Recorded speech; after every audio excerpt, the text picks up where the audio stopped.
Hello my dear students, very good morning to all my dear students. Again हम further आज start करेंगे अपने इस टॉपिक को.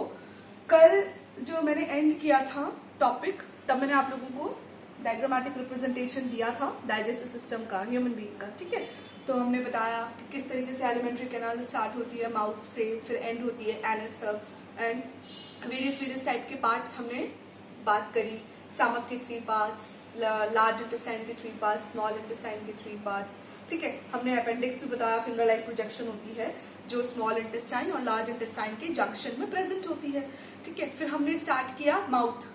ठीक है, वेरी फर्स्ट हमने किस टॉपिक को उठाया, हमने बात करी थी माउथ की, क्योंकि जो एलिमेंट्री कैनाल है जो कि कितनी मीटर लॉन्ग है, 9 मीटर लॉन्ग मैंने आप लोगों को बताई थी. ठीक है, तो वो जो 9 मीटर लॉन्ग एलिमेंट्री कैनाल है उसकी स्टार्टिंग कहाँ से है बेटा? उसकी स्टार्टिंग बकोफेरिंजियल कैविटी से है.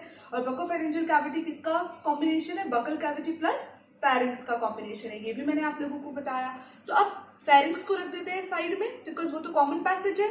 किसके लिए? माउथ के लिए भी और नॉस्ट्रल्स नोज के लिए भी. ठीक है, अब हम बात करते हैं बकल कैविटी की. Buccal cavity is called as mouth. ठीक है, हम उसको बकल कैविटी भी बोल सकते हैं. ओके माय डियर, अब बकल कैविटी में क्या क्या प्रेजेंट है? हमने ये भी बात करी थी कल. टंग है ना, टीथ है, लिप्स है.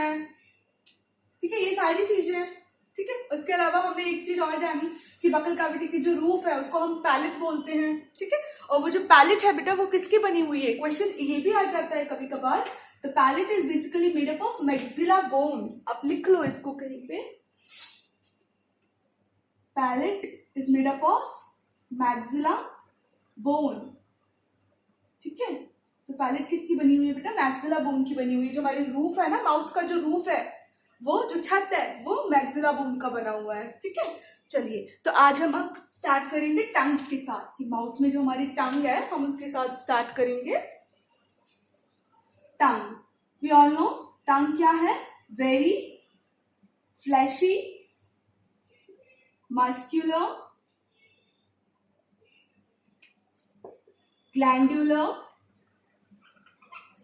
and sensory organ. ठीक है, ये हम सबको पता है, हम बचपन से पढ़ते आ रहे हैं कि टंग क्या है माय डियर. टंग बहुत फ्लैशी है, मस्क्यूलर है, ग्लैंडुलर है और सेंसरी ऑर्गन है. ठीक है, मस्क्यूलर है टोटली, इवन 9th क्लास में भी हमने पढ़ा था. अगर किसका कॉम्बिनेशन है ये, किसका बना हुआ है? स्क्वैमस स्ट्रेटिफाइड एपिथेलियम टिश्यूज की बनी हुई है हमारी. ज्यादातर जो हमारी टंग है बेटा वो किसकी बनी हुई है? स्केलेटल मसल्स तो है ही उसमें, लेकिन वो भी कौन से टाइप के टिश्यूज की बनी है? स्ट्रेटिफाइड स्क्वैमस एपिथेलियम, जिसमें बहुत सारे क्यूबॉइड कनेक्टिव टिश्यूज और कॉलमनर टिश्यूज, स्क्वैमस टिश्यूज, बहुत सारे इतने सारे टाइप का टिश्यूज का क्या है? वो कलेक्शन है. ठीक है, that's why we call it as a fleshy muscular. ठीक है, वॉलंटरी मसल्स प्रेजेंट है. इसमें क्या प्रेजेंट है? It is also it present skeletal muscles and voluntary muscles.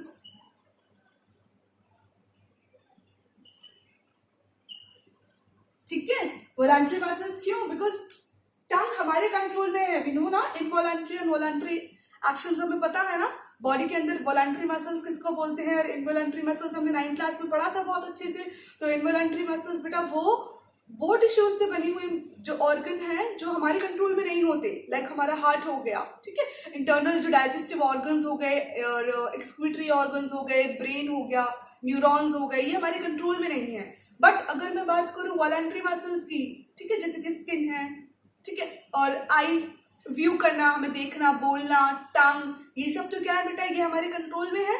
ठीक है, लेग्स की मसल्स हो गई, हैंड मसल्स हो गई, ये सब क्या है? हमारे कंट्रोल में है. So these are called as voluntary muscles. Clear? Tongue से हमको जो बोलना है हम वही बोलते हैं. टंग अपने आप तो चलती नहीं है कि बस चल रही है और कुछ भी बोले जा रही है. ठीक है, ऐसा तो नहीं होता. ठीक है, दूसरी चीज बेटा, टंग नीचे के फ्लोर से अटैच रहती है. मैंने कल भी बताया था आपको कि जब आप टंग को ऊपर उठा के देखोगे तो आपको यहाँ पे एक पतली सी फ्लैशी मेम्ब्रेन लाइक स्ट्रक्चर आपको दिखाई देगा, बहुत पतली सी. ठीक है, that is called lingual frenulum. तो आप लिख सकते हैं टंग is attached to floor by lingual frenulum. ठीक है माय डियर, इतनी चीज समझ आई अब तक, हमने ये भी देख लिया, क्लियर।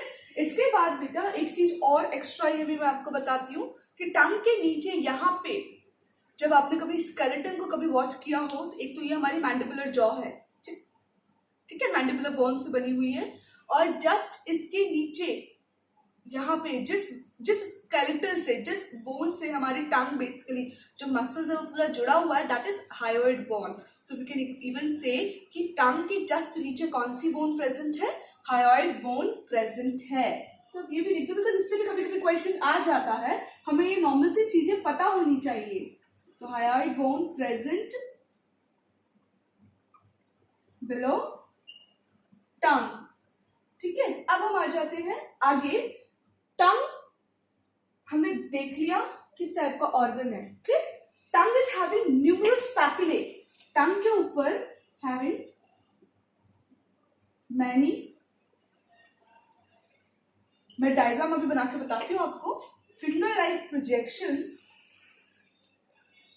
नॉट फिंगर लाइक भी नहीं बोल सकते हम, इट लाइक आप प्रोजेक्शंस लिख दो, फिंगर लाइक लिखेंगे तो फिर आप उसको विलाई के साथ कम करोगे, कंसिडर करोगे, और विलाई थोड़े साइज में बड़े होते हैं, पर जो टंग में जो पैपिले वो साइज में छोटे होते हैं, ठीक है। तो हैविंग मेनी प्रोजेक्शंस, डायरेक्ट लिख लीजिए, हैविंग मेनी प्रोजेक्शंस, टंग के ऊपर बहुत सारे प्रोजेक्शंस प्रेजेंट होते हैं, having many projections called papillae, ठीक है। बहुत सारे प्रोजेक्शंस, जैसे ये अगर मैं टंग आपको डायग्राम बनाऊं,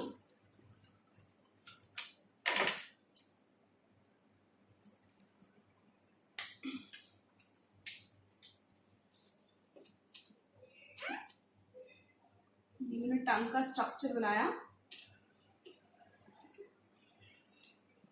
तो पीछे की तरफ अगर आप बैक साइड में आप देखेंगे तो आपको यहाँ पे बहुत सारे इस तरीके से सर्कुलर कुछ उभरे हुए से नजर आएंगे आपको,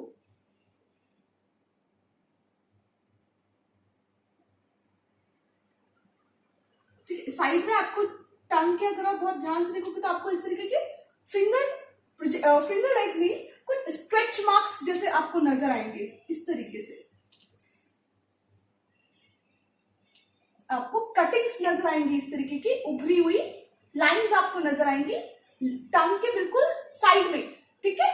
और यहाँ पे तो आपको इस तरीके से प्रोजेक्शंस आपको उठते हुए नजर आएंगे, सर्कुलर बिल्कुल आपको नजर आएगा। मेरा वीडियो देखने के बाद आप मिरर में भी आप अपने टंग को वॉच कर सकते हैं, आपको दिखाई देंगे। और फ्रंट साइड में आप देखेंगे तो वही प्रोजेक्शंस आपको बहुत छोटे छोटे, बहुत माइन्यूट से प्रोजेक्शंस आपको इंटायर टंग में वो प्रोजेक्शंस आपको दिखेंगे। तो पैपिले बेटा 4 टाइप के पैपिले प्रेजेंस है, फिर वो हायर क्लास की बात हो जाएगी अगर मैं आपको ये भी एक्सप्लेन करूंगी कि भाई पैपिले कितने टाइप के हैं, फिलीफॉर्म हो गया, सर्कमवैलेट हो गया, ठीक है, फंगीफॉर्म हो गया, तो वो हमें नहीं पढ़ना, बिकॉज वो हमारे एनटीसी लेवल तक या एनएसजेसी लेवल तक नहीं आता। बट हाँ ठीक है, जानने के लिए मैंने आपको बता दिया कि पैपिले 4 टाइप के होते हैं, ठीक है। सर्कमवैलेट पैपिले हो गया, फिलीफॉर्म पैपिले हो गया, फॉलिएट पैपिले हो गया, फंगीफॉर्म पैपिले हो गया, तो ये अलग अलग टाइप के पैपिले हमारी टंग पर प्रेजेंट होते हैं। क्लियर हो गई बात? चलिए आगे देखते हैं। अब हम टंग की मैं बात करूं तो क्या है, इसके पास में हैव टेस्ट बर्ड्स, ठीक है। ये टेस्ट बर्ड्स है जो कि क्या करती है, टेस्ट करती है। कौन कौन सी है ये भी हमें पता है, स्वीट, सॉल्टी, बिटर और सोर, ठीक है। एक अच्छी बात मैं आपको बताऊंगी, पहले आप ये समझो टंग किसके काम, क्या क्या काम कर रही है, फंक्शंस क्या है इसके। इसके पास में टेस्ट बर्ड्स है, 4 टाइप के टेस्ट बर्ड्स है। अभी तक हमने जाना 4 टाइप के टेस्ट बर्ड्स हैं। Let me draw the diagram again, फिर दोबारा से देखो आप।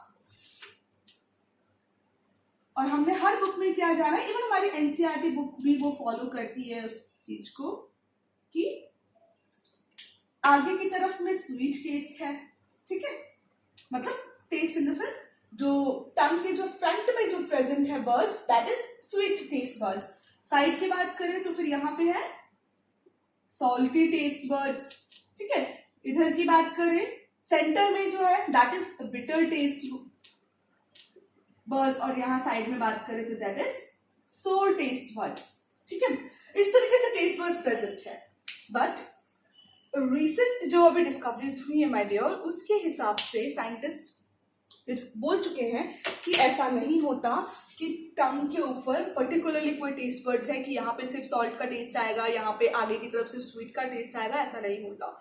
एंटायर जो टंग है वो सारे टाइप के टेस्ट को डिस्कवर कर सकती है, ठीक है। हम आपने खुद ने भी नोट डाउन किया होगा कि अगर हम ये टॉपिक अगर इस तरह से सोच कर चले तो फिर तो हमें स्वीट का टेस्ट आगे ही समझ आना चाहिए, पूरी टंग पर नहीं आना चाहिए। लेकिन जैसे ही हम कोई स्वीट पर्टिकुलर सॉल्ट पर्टिकुलर कोई शुगर का पीस या कोई भी मीठी चीज हम खाते हैं तो हमें एंटायर माउथ हमें कैसा लगता है, मीठा मीठा। या फिर जैसे अगर हमने सॉल्ट डाल लिया या कुछ हमने बहुत ज्यादा तीखी चीज खा ली, बहुत ज्यादा चिली वाली, तो हमें एंटायर माउथ में उसकी फीलिंग होती है। तो उसका मतलब टेस्ट, कोई सर्टेन टेस्ट बर्ड्स नहीं है टंग के ऊपर। ये प्रेजेंट थ्योरी प्रूव कर चुकी है कि पूरी की पूरी टंग पर्टिकुलर टेस्ट को पूरी की पूरी टंग जस्टिफाई करती है, पूरी की पूरी टंग में पता चलता है। ऐसे कोई स्पेशल टेस्ट बर्ड्स प्रेजेंट नहीं है, ठीक है। बट हमें इस थ्योरी के साथ नहीं चलना है, ये तो जनरल गुड टू नो वाली इंफॉर्मेशन हो गई कि हमें जानना चाहिए, बट हमें एनसीईआरटी के अकॉर्डिंग तो चलना पड़ेगा। So we have to learn कि टेस्ट बर्ड्स कहाँ कहाँ प्रेजेंट है, because we have to make diagram also, ठीक है। समटाइम्स क्वेश्चन आ जाते हैं। अब अगर हम ऑफलाइन की बात करें, अपने स्कूल के पर्पस के हिसाब से बात करें, तो फिर क्वेश्चन आ जाएगा ना, draw diagram of tongue and label the taste buds. तो हमें तो एनसीईआरटी के अकॉर्डिंग करना पड़ेगा। हम ये नहीं लिख कर आ सकते कि नहीं भाई रिसर्च ने थ्योरी प्रूफ हो चुकी है, ठीक है, कि पूरी इंटायर टंग पे टेस्ट पता चलते हैं। मत लिख कर आना है ऐसी चीज। सिर्फ कुछ चीजें जो मैं आपको बताती हूँ वो सिर्फ और सिर्फ इंफॉर्मेशन के लिए, गुड टू नो इन्फॉर्मेशन कि हाँ पता चलना चाहिए हमें, ठीक है। चलिए आगे देखते हैं। अब मैं जो आपको बात बता रही थी वो ये कि टंग के पास में टेस्ट बर्ड्स है, ठीक है बेटा। अब क्या टंग सिर्फ और सिर्फ टेस्ट करने का ही काम करती है क्या? टंग क्या सिर्फ और सिर्फ टेस्ट ही करने का काम करती है? नहीं बेटा, टंग टेस्ट तो करती है, प्लस साथ में फूड का टेस्ट तो कर ही रही है, बट साथ में और भी चीजें सेंस करती है। वो क्या सेंस कर रही है? उसका टेक्सचर और टेम्परेचर। सी, अगर आपकी मम्मा ने बहुत टेस्टी कुछ खाना बनाया किचन में, ठीक है, पूड़ी बनाई है, कचौड़ी बनाई है, समथिंग व्हाटएवर, इडली डोसा, जो भी कुछ बनाया, जो भी आपका फेवरेट है, गरम गरम आपके मुंह में अगर आप फटाफट से डालोगे तो क्या होगा? टंग को क्या लगेगा? एकदम बहुत गर्म लगेगा, और तुरंत आप इसे क्या करोगे? एक्सपेल आउट कर दोगे, मुंह से बाहर निकाल दोगे, और हमारे मुंह में बहुत तेज जलन होने लगेगी, इन्फ्लेमेशन हो जाएंगे पर्टिकुलर वो टिश्यूज पे, क्योंकि वहां की टिश्यूज बहुत सॉफ्ट होती है। हमारे माउथ की जो टिश्यूज है वो बहुत सॉफ्ट होती है, ठीक है। तो टेम्परेचर फाइंड आउट कर रही है कि नहीं कर रही है टंग? सी, हम कुछ नया जान रहे हैं। अब तक हमने क्या पढ़ा कि टंग सिर्फ और सिर्फ टेस्ट फॉलो करती है, ठीक है, उसको टेस्ट का पता चलता है। ऐसा नहीं है, टेस्ट के साथ साथ उसको टेम्परेचर का भी पता चल रहा है, टेम्परेचर के साथ साथ उसको टेक्सचर का भी पता चल रहा है। सी, हमने चपाती खाई, चपाती खाते हैं तो उसका टेक्सचर अलग है, वो थोड़ी सॉलिड होती है। साथ में अगर हम दाल लेते हैं तो टंग से हमें कैसे पता चल रहा है कि पर्टिकुलर जो हम दाल खा रहे हैं, खमन खा रहे हैं, इडली खा रहे हैं, या पिज्जा खा रहे हैं, या कुछ भी चॉकलेट खा रहे हैं, वो किस तरीके का है? हम कैसे बोल पा रहे हैं? अगर हमारी टंग को पता नहीं चलता तो फिर हम तो जो हमने आउटर वर्ल्ड में जो हमने जाना है कि ये सॉलिड है, ये लिक्विड है, सिर्फ हम यही बता पाते हैं। हम सिर्फ व्यू के फॉर्म में बता पाते हैं, पर टेस्ट के फॉर्म में हम कैसे टेक्सचर डिफाइन कर पाते हैं कि भाई पर्टिकुलर अगर हमसे कोई पूछता है कि पिज्जा का टेक्सचर कैसा है, तो हम क्या बोलेंगे? पिज्जा जैसे हम माउथ में डालते हैं तो समथिंग क्रंची टेस्ट भी आता है, क्रंची भी आता है, फिर थोड़ा सा हमें वो चीजी फॉर्म, मेल्टी फॉर्म, है ना, थोड़ा सा स्लिपरी भी लगता है। तो ये कैसे पता चला? ये भी तो हमारी टंग ही डिसाइड करी, टंग ही तो हमारी डिफाइन करी। टंग वो मैसेजेस कहाँ पहुंचाती है? ब्रेन में, तभी तो हमें पता चलता है। अब जो हमारे सेंस ऑर्गन से बेटा वो कनेक्शन कैसे करते हैं ब्रेन के साथ में, ये में हम बाद में पढ़ेंगे कंट्रोल एंड कोऑर्डिनेशन चैप्टर में, बहुत अच्छा चैप्टर है। उसमें आपको पता चलेगा कि किस तरीके से ये जो सेंस ऑर्गन्स है वो हमारे ब्रेन को जाके मैसेज पहुंचाते हैं कि देखो ये इस तरीके का सेंसेशन फील आया है, तब हमें पता चलता है। क्लियर हुई बात? सिर्फ ऐसे ही नहीं कि हमने बस हाँ ठीक है हमने पढ़ा है केमिस्ट्री में सॉलिड लिक्विड गैस, और हम चीजों को इस तरीके से डिफाइन करें कि इसका टेक्सचर ये है, इसका नहीं बेटा।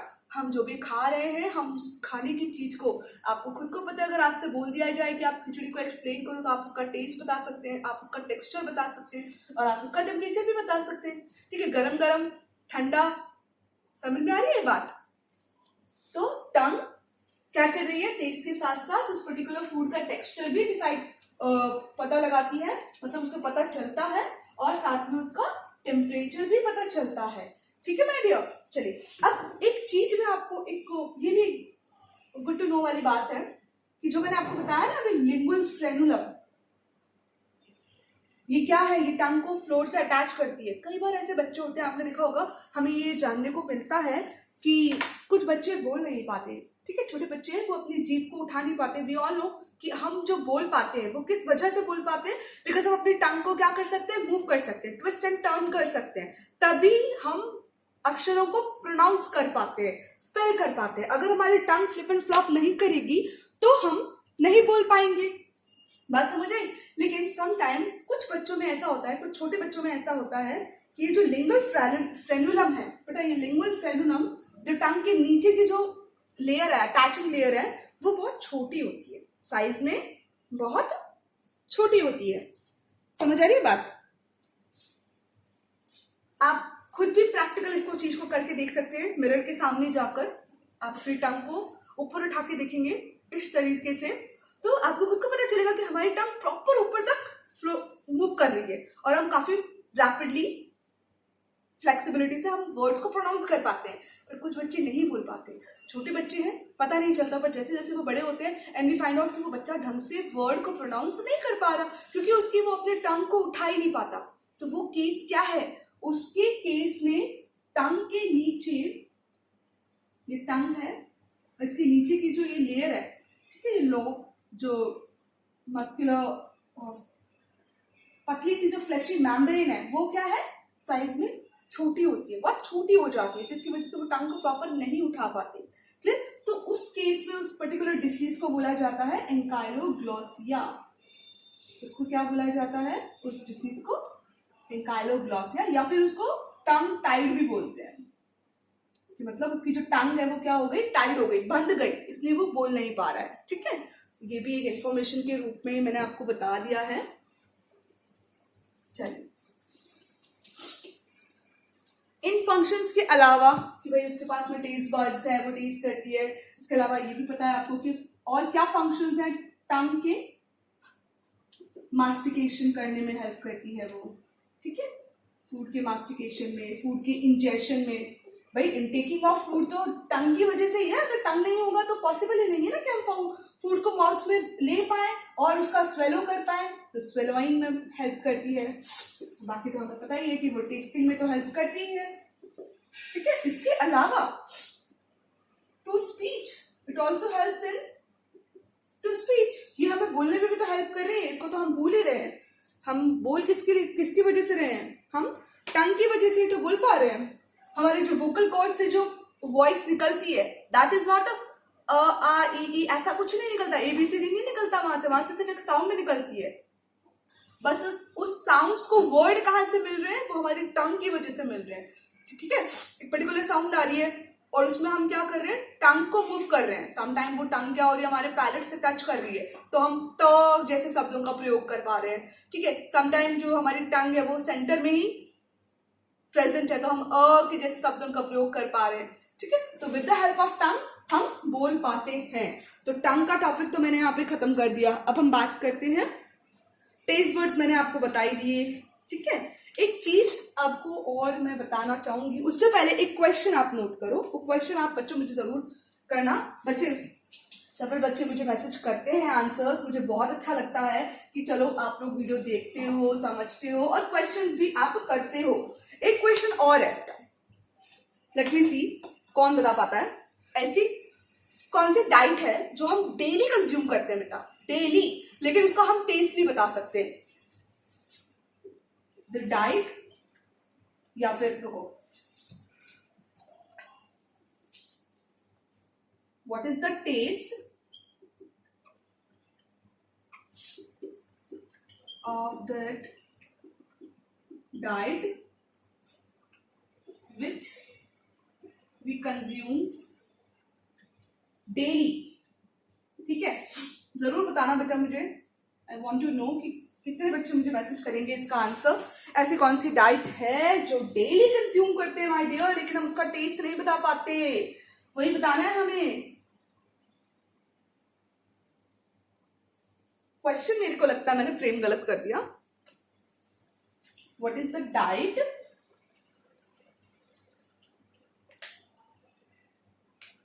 क्योंकि हम उसका टेस्ट ही नहीं बता। What is the diet that we consume daily but we can't tell या फिर we can't find out the taste, can't find out the taste। ठीक है, हम उसका टेस्ट फाइंड आउट नहीं कर सकते, हमें उसका टेस्ट पता ही नहीं चलता, कभी भी बता सकते आप। क्लियर होगी बात? चलिए अब हम आगे बढ़ते हैं बेटा। हमने टंग देख लिया बेटा, टंग के अंदर टेस्ट बर्ड्स वगैरह सब जान लिया। क्लियर हो गई बात? अब हम बात करेंगे टीथ के बारे में बात करेंगे अब हम। क्लियर? चलिए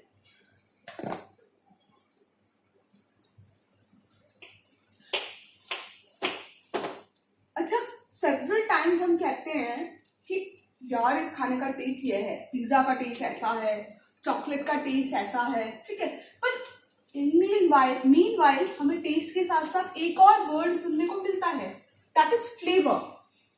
तो टेस्ट और फ्लेवर के बीच में फिर क्या डिफरेंस है, मैं ये भी जानना चाहूंगी। टेस्ट और फ्लेवर के बीच में क्या डिफरेंस है? अच्छा, कल मैंने एक क्वेश्चन पूछा था कि सबसे लंबी ईसोफिगस किसकी है। ठीक है, तो सबसे लंबी ईसोफिगस नॉर्मल सी बात है, ऐसा एनिमल जो इसकी गर्दन सबसे ज्यादा लंबी होगी, तो दैट इज जिराफ। आंसर क्या होगा उसका? जिराफ। ठीक है, जो पहला क्वेश्चन मैंने आपसे पूछा था उसका आंसर है giraffe, long oesophagus. Okay, because उसकी तो गर्दन इतनी लंबी है, नॉर्मल सी बात है उसका ईसोफिगस भी इतना ही लंबा होगा। उसके बाद मैंने दूसरा क्वेश्चन ये पूछा था कि अमीबा जो इंटेक करता है फूड को, हम उसको इंट्रासेलुलर डाइजेशन क्यों कहते हैं। सी, एक चीज बताना चाहूंगी बेटा, ये 2 सेल है। ठीक है, बात समझ आ रही है? सेल के अंदर अगर एक्टिविटीज चलती हैं तो that is called intracellular activity. Clear? लेकिन 2 सेल के बीच में या फिर ये जो पर्टिकुलर गैप जो बचता है, जिसको प्लाज्मिड, 9th क्लास में मैंने आपको बताया था plasmodesmata, the junctions between the 2 cells. ठीक है, जहां पे साइटोप्लाज्मिक मूवमेंट होता है। ठीक है, तो वहां पे सेल के अंदर फंक्शंस नहीं हो रहे, वहां पे सेल के बीच में फंक्शंस होते हैं, that is called intercellular, sorry उसको बोलेंगे हम इंटरसेल्यूलर। मतलब 2 सेल्स के बीच में जब एक्टिविटीज होती है, 2 सेल्स के बीच में जो जंक्शंस, जो प्लेस प्रेजेंट है, जो वहां पे एक्टिविटी प्रेजेंट होती है, कुछ भी हो, चाहे फिर वो पासिंग ऑफ सब्सटेंस हो, फॉर्मेशन ऑफ सब्सटेंसेस हो, कुछ भी हो, that is called intercellular activity. But अगर कोई एक्टिविटी सेल के अंदर चल रही है, that is called intracellular activity. तो अमीबा में क्या हो रहा है? अमीबा में कोई 2 अमीबा के सेल के बीच में खाना थोड़ी बनता है।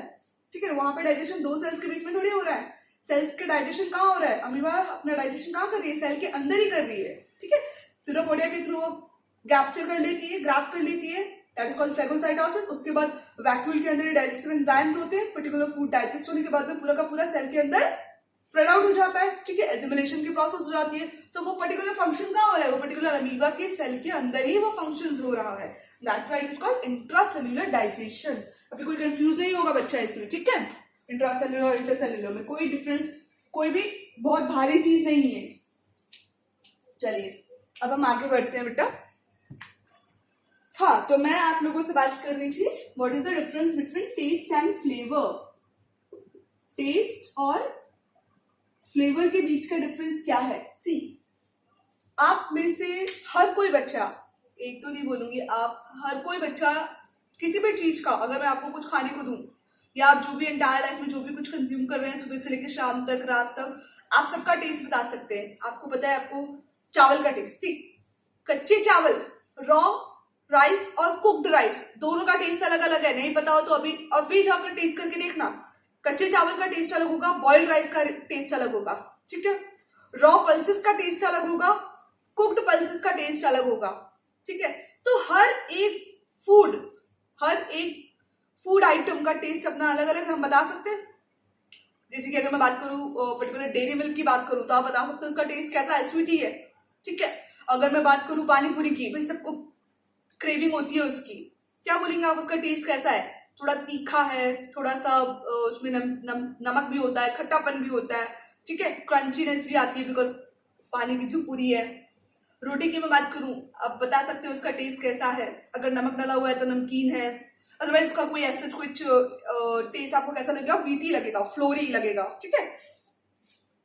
लेकिन मैं फ्लेवर की बात करूं बेटा, तो फ्लेवर का मतलब ये नहीं है कि भाई हाँ कुक्ड राइस है तो जो हमने खाया है उसका जैसा टेस्ट आ रहा है उसी को फ्लेवर बोलते हैं। नहीं, टेस्ट में और फ्लेवर में अंतर है। फ्लेवर तब बनता है जब फूड का टेस्ट हो, उसका टेक्सचर हो, उसका टेम्परेचर हो, प्लस साथ में अरोमा।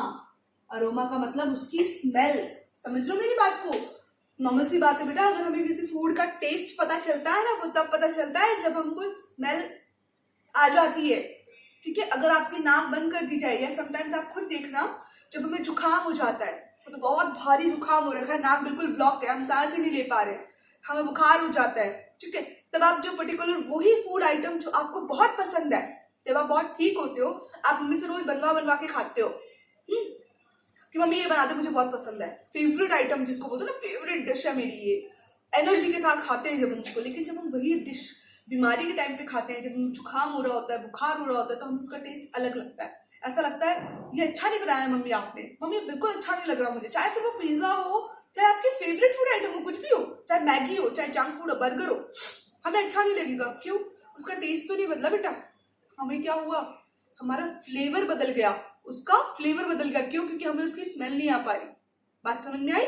उसका टेक्सचर तो वही था, उसका टेम्परेचर भी वही था, मम्मी ने हमें वैसे ही गरम गरम ही दिया था, लेकिन हमें उसकी खुशबू नहीं आ पा रही थी। तो हमें टेस्ट उस पर्टिकुलर फूड का बेटा हमेशा वही रहता है। टेस्ट कभी भी किसी भी फूड आइटम का चेंज नहीं होता, लेकिन उसके फ्लेवर चेंज हो सकते हैं। फ्लेवर तब, जैसे कि अगर राइस है, ठीक है, अगर प्रॉपर कुक्ड हो जाते हैं तो हमें अच्छा फ्लेवर, अच्छा टेस्ट मिलेगा, हम बोलेंगे wow what is a taste, tasteful, बहुत ही टेस्टी राइस है, खिचड़ी है।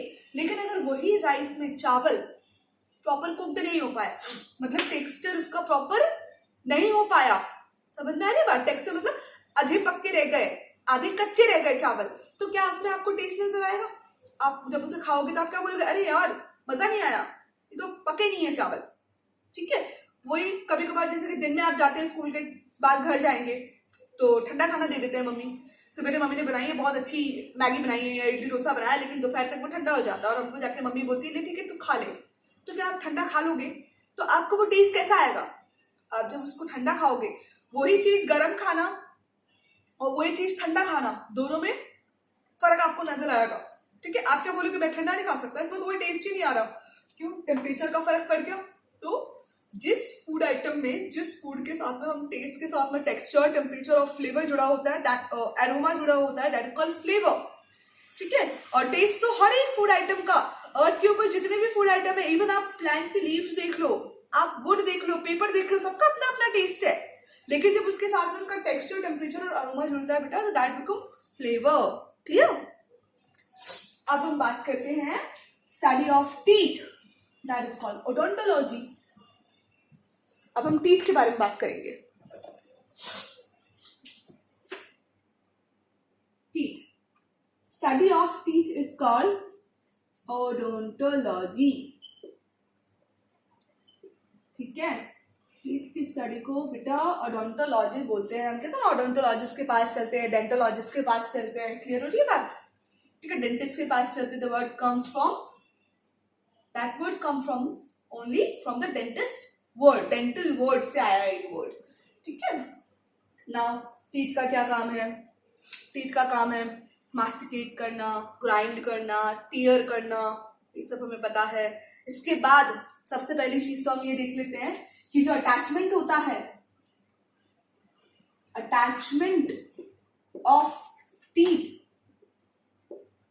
किसके अंदर? Socket of jaw, in the socket of jaw is called thecodont attachment. क्या बोलेंगे हम इसको? थीकोडोंट अटैचमेंट बोलेंगे। समझ में आ रही है बात मेरा बच्चों? आई थिंक आपको रेड कलर विजिबल हो रहा है अच्छे से, otherwise I have to write it from the dark pen.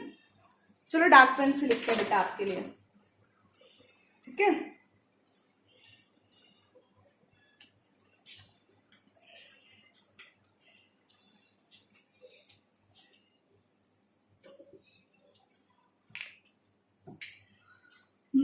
तो क्या बताया मैंने आपको? Thecodont attachment. नए नए वर्ड्स आएंगे, थोड़ा ध्यान से सुनना, बिकॉज यही वर्ड्स क्वेश्चन में पूछे जाते हैं। तो embedded of teeth in a socket of jaw called as thecodont attachment. Fine, समझ आई? क्या बोलते हैं उसको? थीकोडोंट अटैचमेंट बोलते हैं। थीकोडोंट एम्बेडेड, जो हमारा जो जॉ है, ठीक है, ऊपर और नीचे जो हमारे जॉ है, वी ऑल नो कि टीथ कहाँ पे प्रेजेंट है? हमारे जॉज में फिक्स है, एम्बेडेड है। तो ये जो सॉकेट है जॉ का, इसमें टीथ हमारे जिस तरीके से अटैच्ड है उसको बोला जाता है थीकोडोंट अटैचमेंट। बिल्कुल स्ट्रेट है। वही अगर मैं बात करूं आपसे काउ बफेलो वगैरह की देखने की, तो काउ और बफेलो के जो टीथ है वो जॉज के अंदर बाहर की तरफ निकले हुए रहते हैं। दोबारा कभी ध्यान से देखना, अगर किसी ने नहीं भी देखा हो तो ध्यान से देखना आप कि उनके जो टीथ है बेटा, जिस तरह से हमारे टीथ तो स्ट्रेट एक दूसरे के ऊपर लाइन करते हैं, ठीक है, आगे पीछे लाइन करते हैं, लेकिन जो काउ एंड बफेलो के जो टीथ है वो आगे की तरफ मूव करते हैं और इस तरीके से, तभी आपने उनका मुंह देखा होगा, आगे की तरफ बढ़ा हुआ रहता है, बिकॉज उनका जो जॉ है आगे की तरफ, टीथ ये जॉ है और टीथ बाहर की तरफ इस तरीके से निकले हुए हैं। समझ में आ रही है बात मेरी? क्लियर? तो उनका अटैचमेंट अलग है, but we have thecodont attachment. चल अब आगे देखते हैं। एडल्ट ह्यूमन की बात करें तो एडल्ट ह्यूमन हैविंग टोटल कितने नंबर ऑफ टीथ्स? तो adult human is having 32 number of teeths.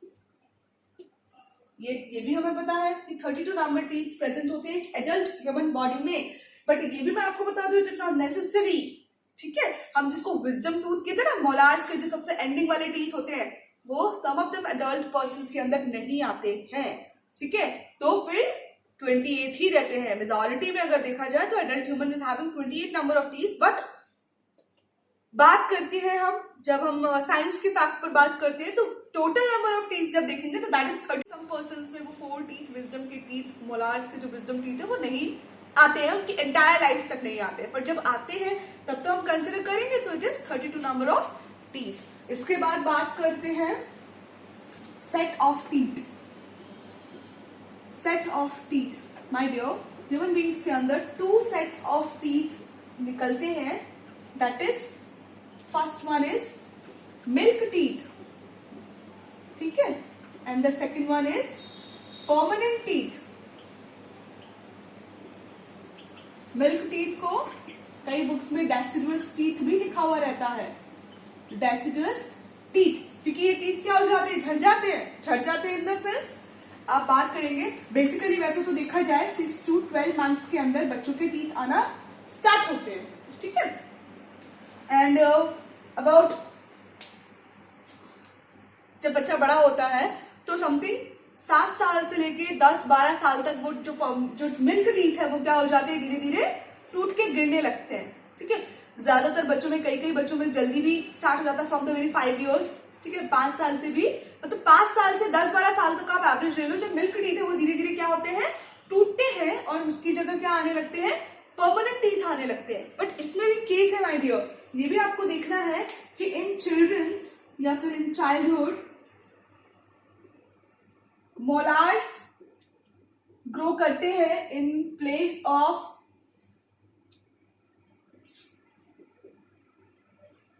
प्रीमोलार्स, ठीक है?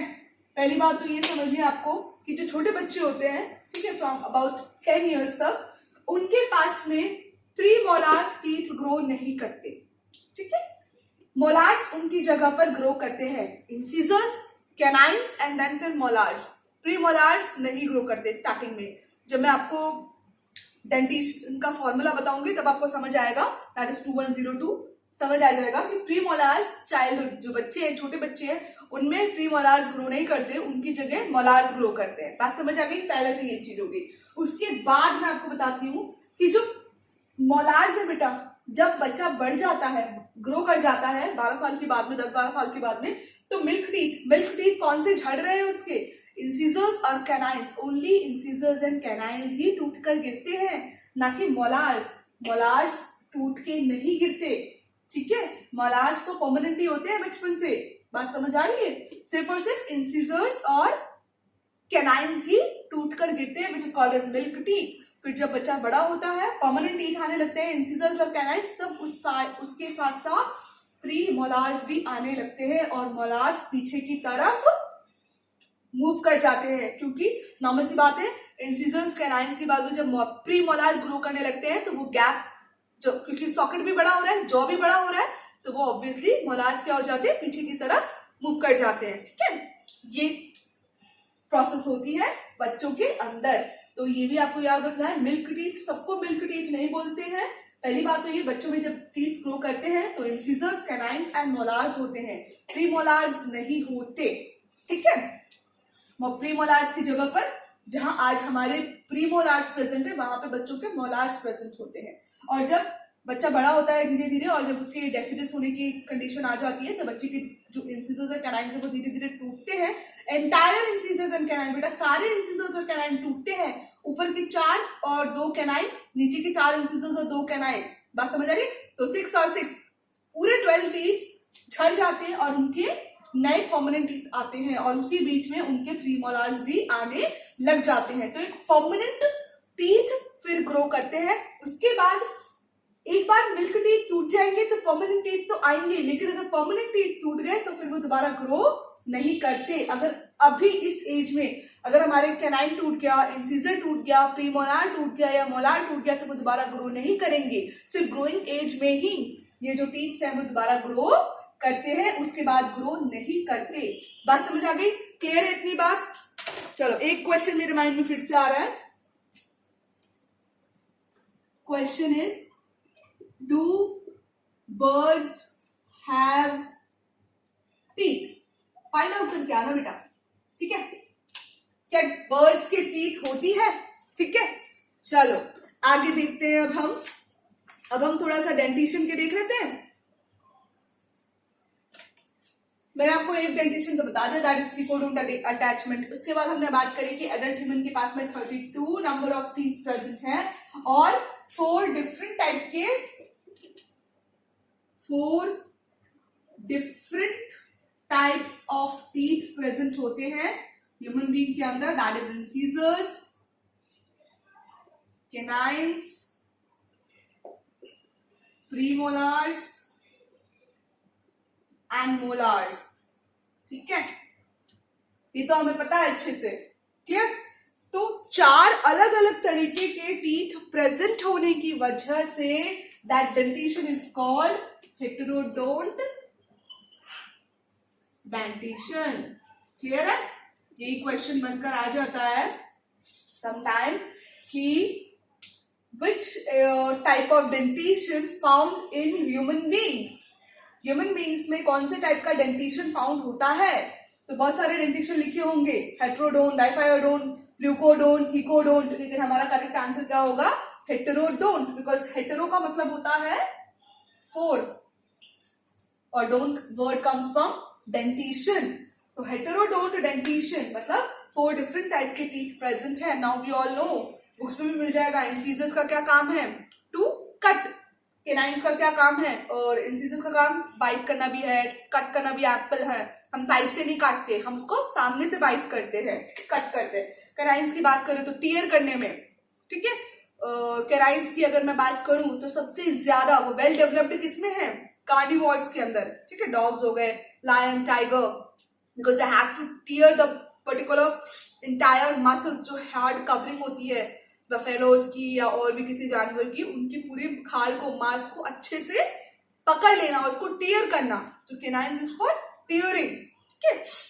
इसके बाद बात करें प्रीमोलार्स एंड मोलार्स की, इन दोनों की वर्किंग एक ही है, ग्राइंडिंग करना, च्यूइंग करना, ठीक है, अच्छे से खाने को चबाना, ठीक है। तो वर्किंग हमें तो पता है इसकी, बात समझ आ गई?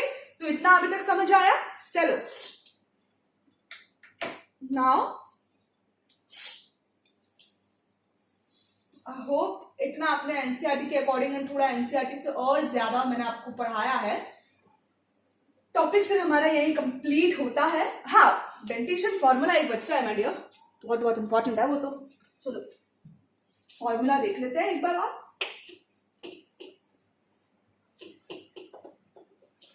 फॉर्मूला देख लेते हैं बच्चों।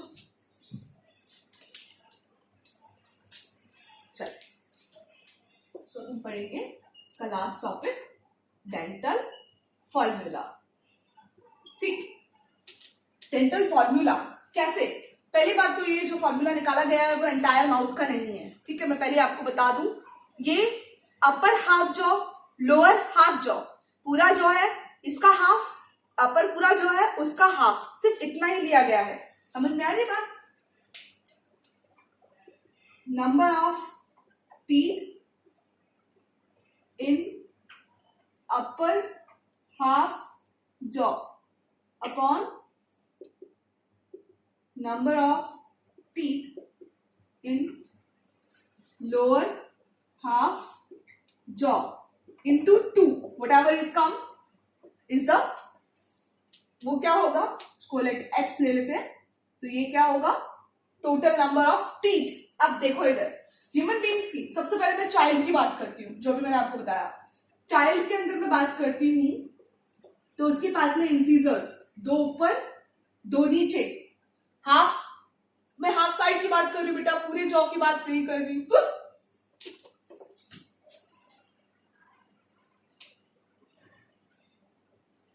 ये अपर जॉ है, ये लोअर जॉ है, ठीक है, ये टीथ है यहाँ पे, क्लियर। तो मैंने अपर जॉ का हाफ, लोअर जॉ का हाफ, और जब मैं इनको 2 कर दूंगी, इंटू 2 कर दूंगी, तो नॉर्मल सी बात है, that becomes complete, that gives the complete number, total number of teeth, yeah? So incisors 2/2, ऊपर 2 नीचे 2, लोअर जॉ में 2।